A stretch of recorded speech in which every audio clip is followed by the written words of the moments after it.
Bueno, durísimo, durísimo el fin de semana en materia de seguridad o inseguridad, como uno lo quiera ver.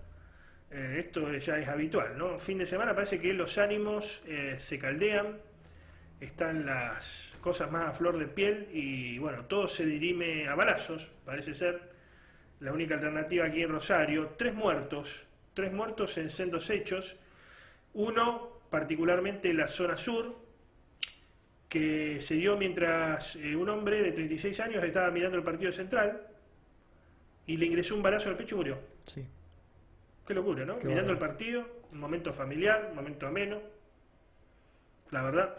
Pero bueno, para hablar sobre lo que está pasando en materia de seguridad y para hablar de, ¿cómo podemos decir?, las ligazones blancas o más pasables de la narcoviolencia que tenemos en Rosario, más pasables, digamos, a nivel público, a nivel oficial. Vamos a hablar con Carlos Delfrade, diputado provincial del Frente Social y Popular e investigador que viene siguiendo este tema desde hace muchísimo tiempo. ¿Cómo estás, Carlos? Buenos días. Hola Antonio, ¿cómo le va? Buenos días. Bien, gracias por atendernos como siempre. Fin de semana de locura, 3 muertos, esto es habitual, lamentablemente. ¿Qué está pasando, Carlos, en Rosario? Yo creo que tenemos un problema político de hace mucho tiempo que es la imposibilidad de conducir a todos los integrantes de la fuerza de seguridad, tanto provinciales como nacionales, desde el poder político, Antonio.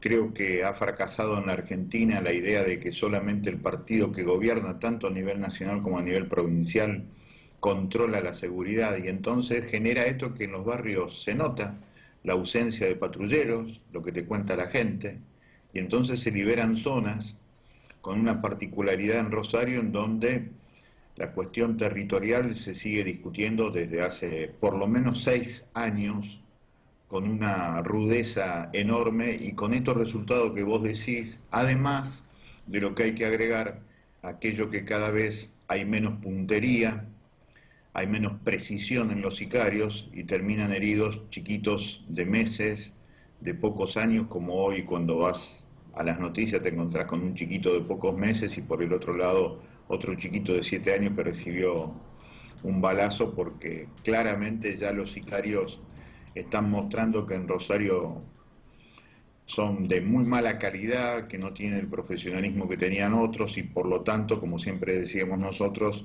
el riesgo va a empezar a manifestarse cuando los sicarios formaran parte justamente de nuevas camadas que desesperadas por hacer dinero discuten esas zonas liberadas que dejan las fuerzas de seguridad tanto nacionales y provinciales por la imposibilidad política de conducir esa fuerza de seguridad.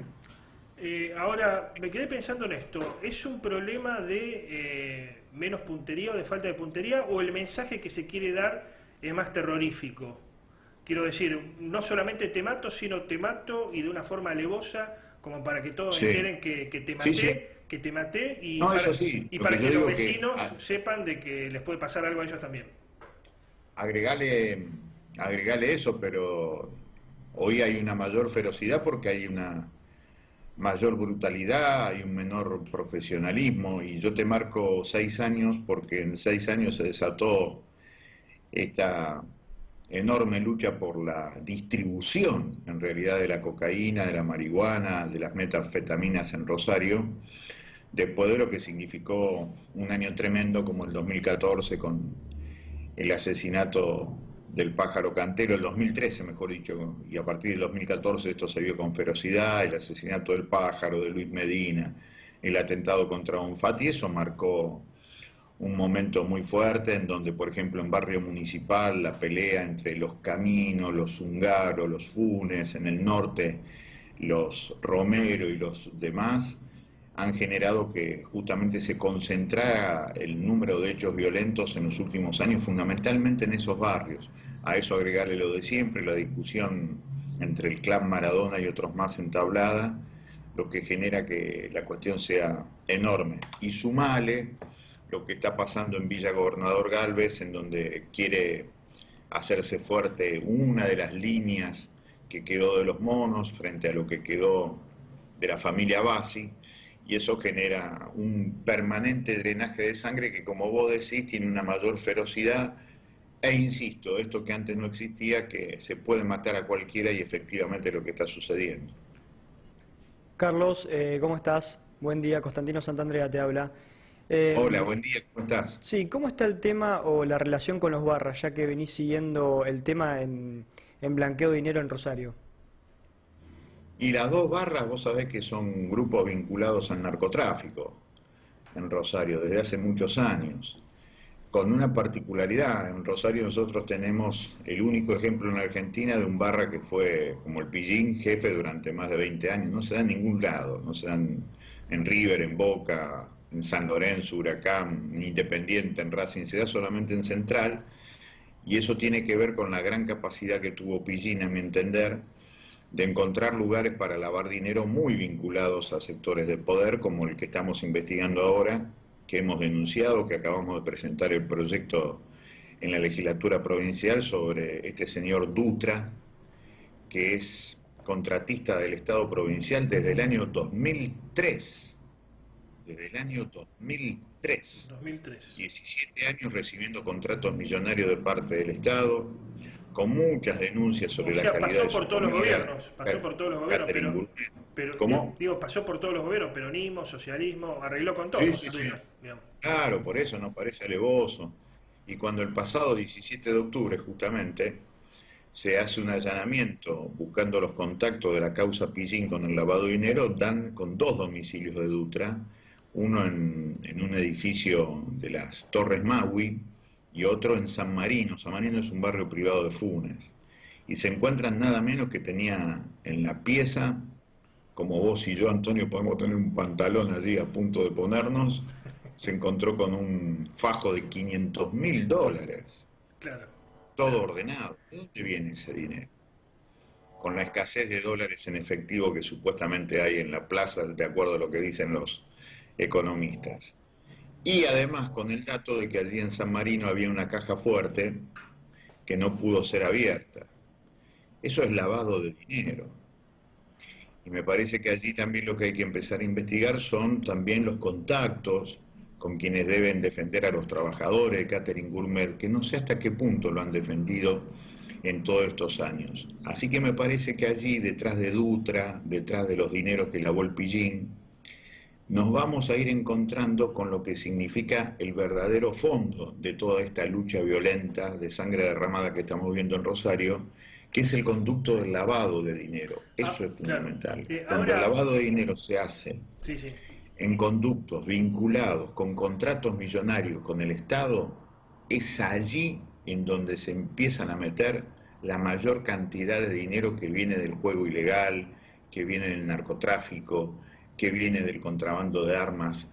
Creo que ahí detrás de Dutra, detrás de Pillín, nos vamos a encontrar con contratos millonarios con el Estado, y ahí vamos a empezar por primera vez a depurar realmente qué hay detrás de este fenomenal negocio de la violencia. Ahora, ¿no hay un poco de hipocresía en la clase política? No lo digo por vos, sé cómo vivís, te conozco dónde vivís, siempre los esfuerzos que has hecho para sobrevivir en un mundo tan hostil como el de Rosario, para el que piensa distinto, y tus campañas políticas las hacías a pulmón, caminando siempre, pateando los barrios, pero ¿no hay un poco de hipocresía en la clase política? Porque sabemos, nosotros no somos la justicia, digamos, no tenemos la herramienta como para investigarlo periodísticamente, pero sabemos que hay personas de la política que tienen emprendimientos gastronómicos que de alguna manera, ¿cómo podemos decir?, están inflados, en la realidad no son lo que, en realidad no son lo que parecen, negocios medio raros, el mismo financiamiento de las campañas políticas, una campaña para concejal, me decían, a precio actual, y si tenés suerte de alquilar carteles que te los conserven para del año que viene, porque ese es otro tema, la cartelería, pero una campaña, una paso para concejal, estamos hablando de 14 millones de pesos en Rosario, digamos, ¿no hay un poco de hipocresía en eso en la clase política, Carlos? Sí, yo creo que sí, porque además, Antonio, yo soy de la idea de que hay que hacer lo más fácil posible y accesible a la gente la cuestión de los salarios, de los subsidios que se entregan, Esas cosas tienen que ser transparentes y todavía no lo es. Vos sabés que en la legislatura de la provincia hay un proyecto votado 8 veces. 8. Así que tiene por lo menos 15 años. Que es el proyecto que presentó Gabriel Real de la Democracia Progresista sobre la información pública. Que la información pública sea realmente accesible para todos. 8 veces se votó en la Cámara de Diputados y nunca se votó en el Senado. Nunca fue ley. Y eso hace a la construcción de esa hipocresía que vos decís. Porque en esa negación de hacer transparentes los números públicos se empieza la hipocresía de la cual hablas y que efectivamente creo que es así. Finalmente, ¿cómo queda ahora el esquema? ¿Cómo queda el esquema de poder regional? Tenemos muchos amigos que nos siguen de San Lorenzo, en el departamento de San Lorenzo, quiero decir, ¿cómo queda el esquema de poder regional? Porque ahora parece que la relación entre Trasferri y Perotti se está recomponiendo de cara a las elecciones también del año que viene, y hasta no hace mucho la justicia venía embistiendo duramente contra Trasferri y contra lo que pasaba en el departamento de San Lorenzo. ¿Cómo queda ahora el esquema?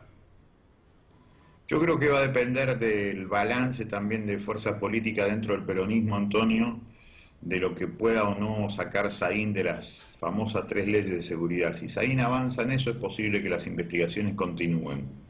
Si las leyes no avanzan, acordate que vamos a ver una hegemonía cada vez mayor de Trasferri por un lado y por el otro lado Raimundo, porque los dos son muy fuertes. El de Raimundo está consolidado por elección tras elección que gana su reelección como intendente y por el otro lado, por supuesto, el poder del senador que hace muchísimo tiempo que está como tal. Así que me parece que va a depender mucho sobre si se avanza o no se avanza en las votaciones de las leyes de seguridad. Eso va a generar que se impulse más o no se impulse definitivamente ninguna investigación. Muchas gracias por el contacto, Carlos. A vos, un abrazo muy grande. Adiós.